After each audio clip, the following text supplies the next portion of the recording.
If you've been following the PGA Tour at any point during the last 5 years, you know who Hideki Matsuyama is. He once achieved the ranking of world's number 2, and he's known to regularly tinker with his club sets. Now, it seems as though Matsuyama has a new Srixon driver up his sleeve, which he might just debut at the upcoming President's Cup. We'll be covering that and more in today's video. Firstly, the new driver. Hideki Matsuyama turned professional back in 2013, and since then, he's won 17 Tour Championships. When 2017 rolled around, he managed to secure the second position in the overall world rankings as a result of 3 Tour title wins and outstanding performances in others that he didn't pocket. Because of that, he's already made the international team for the President's Cup thrice, and now he's about to make his 4th appearance this year under the leadership of Cameron Smith. When he makes his way to the tee at the Cup, he might also have a new club in the bag for his 4th outing at Quail Hollow. That prediction comes in after he was seen using the new Srixon driver in the season-opening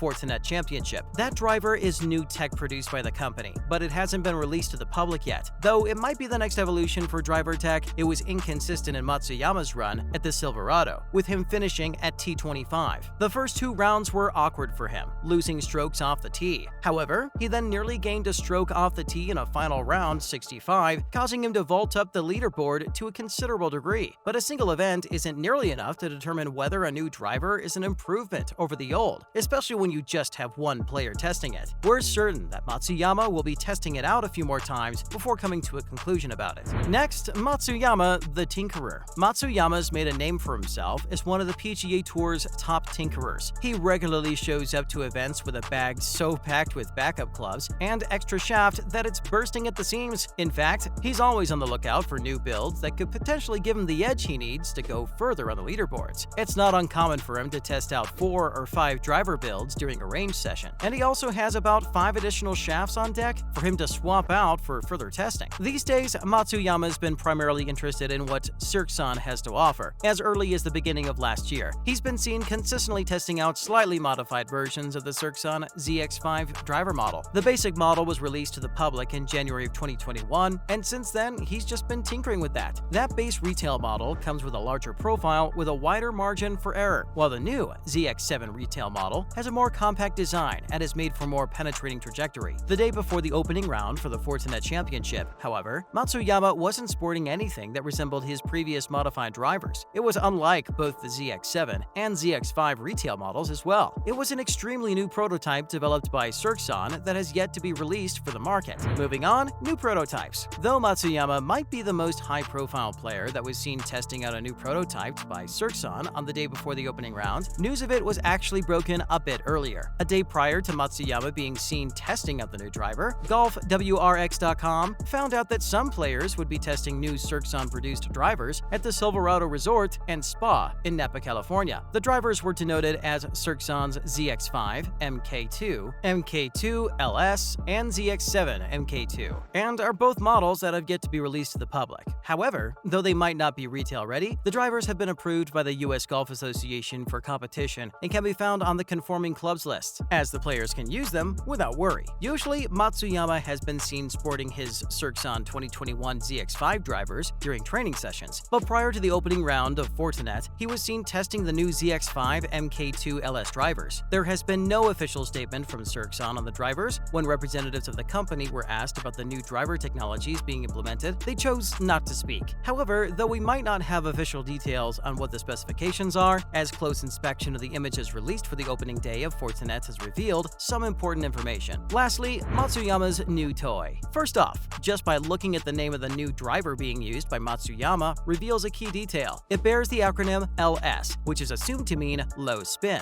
Considering that the driver has a weight in the front portion of the sole near the face, this makes sense. The weight would move the center of gravity toward the face and help create a lower spinning, lower launching ball flight. Images of the driver also show the words rebound frame on the toe section of the face. In Srixon's prior driver model, the rebound frame served to enhance speed. It works by having strategically placed regions in the frame that have various levels of rigidity and flexibility so that energy transfer to the ball is maximized. It seems that the tech is going to be a regular inclusion in newer models as well. Matsuyama, always the engineer, used a 10.5-degree ZX5 MK2 LS driver head, but paired it with the Graphite Design Tour ADDI 8TX. The orange 8TX has been a staple in his bag for years now, so it makes sense that he'd test out the synergy between it and his new prototype. Apart from that, he'd also added a strip of lead tape to the back portion of the driver's head. The tape is meant to add more weight to slightly offset the forward-leaning center of gravity. Other news, starting with Lowry wins with Srixon bag. As part of the Rolex series, the BMW PGA Championship took place earlier this month. Shane Lowry came out on top by the end of the event, winning the title a second time in his career. And he did it with a bag that was almost entirely full of Srixon gear. Lowry put down a 7-under final round 65, keeping himself ahead of fan favorite Rory McIlroy, and jumping ahead of Jon Rahm by a single shot. Earlier in the day, the Spaniard managed to fire an incredible 10-under par 62, but that wasn't enough to hold off Lowry. The entire week, Lowry hadn't put up a single bogey on the scorecards, so he clearly meant business. He started his final round with 3 straight pars, followed by a beautiful eagle, which really got him going. At the 7th and 8th, he managed a pair of amazing birdies. The back 9 was equally impressive, with another 3 birdies being potted, cementing his victory at the championship. Lowry's bag was the best advertising Srixon could have hoped for, as he pulled off what he called the best golf of his life. The stats back up that statement too. He was using a Srixon Z-Star 15 ball, a ZX7 and ZX5 for his irons, and a ZX5 driver head at 9.5 degrees. Even his utility was Srixon made. If budding golf players weren't sold on the company before, they surely are now after his impressive display. Moreover, Wilson's new drivers. Way back in March of this year, at the Arnold Palmer Invitational at Bay Hill, Brendan Steele, a Wilson staff player, was seen using a prototype driver that seemed to have a carbon fiber crown and a red trim. Now that the new list of USGA conforming clubs has been released, it's now known that that was the prototype, the new Wilson staff Dynapower Carbon. In addition to that, there's also the standard Wilson staff Dynapower being added alongside it. Wilson Dynapower drivers have a long history that many today might not be aware of. The old Dynapower irons were extremely popular back in the 50s and 60s. They were extensively used by golf great Arnold Palmer as well, so it's fitting that they made a return at his namesake's Invitational. Though Wilson hasn't released details of the clubs yet, the Dynapower Carbon seems to have an adjustable hosel and an L-shaped weight in the sole. That's shared by the standard version as well. But what's different is a crease in the back that the standard lacks. Wrapping things up with new Titleist TSR drivers. Titleist has just released a new line of TSR drivers, and they come in a few different varieties so that they cater to individual needs. The new line includes the TSR2, which offers maximum forgiveness for players who usually use most of the face, the TSR3, which is best for more consistent players and offers more power with center hits, and the TSR4, which has the most compact shape and offers a lower spin. All have updated face designs with more forward centers of gravity. That's a wrap for this video. What do you think of the new ZX prototype designs? Let us know in the comments below. Make sure to give this video a thumbs up and subscribe to our channel for more videos like this. See you in the next one.